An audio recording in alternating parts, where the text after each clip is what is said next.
Karena nggak pernah sholat, seorang gadis cantik yang semula berkulit putih berubah wajahnya menjadi hitam saat jenazahnya dimandikan. Bahkan ada yang bilang waktu kafannya itu mau dipakaikan, jenazahnya susah diluruskan. Cerita ini disampaikan seorang yang mengaku sebagai ibu pemandi jenazah. Identitasnya sendiri sih nggak jelas, tapi dia nampak sebagai ibu yang sangat peduli dengan kondisi jenazah yang dimandikannya. Apa yang disampaikan adalah kisah nyata? Kita nggak bisa jawabnya karena dalam video itu tidak ada tambahan bukti apapun untuk memverifikasi kebenarannya. Masalahnya kisah semacam ini bisa membuat orang langsung percaya. Ini sih bukan dakwah, ini horor rohani.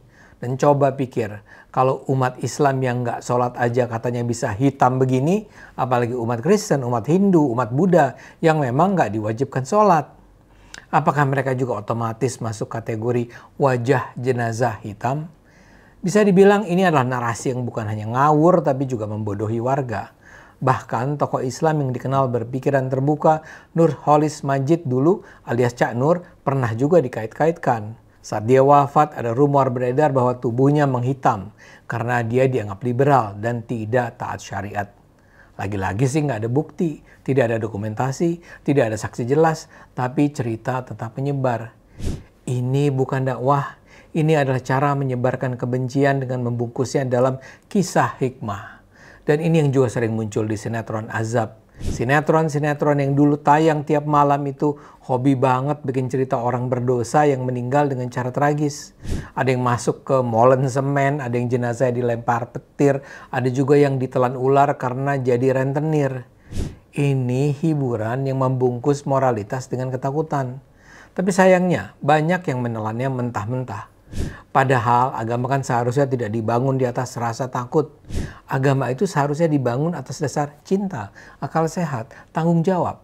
Kalau semua dosa dibalas langsung saat mati, lalu buat apa ada pengadilan akhirat? Lalu buat apa ada rahmat dan ampunan Tuhan? Kita harus waspada dengan narasi seperti ini. Yang diperlukan sekarang adalah netizen yang kritis.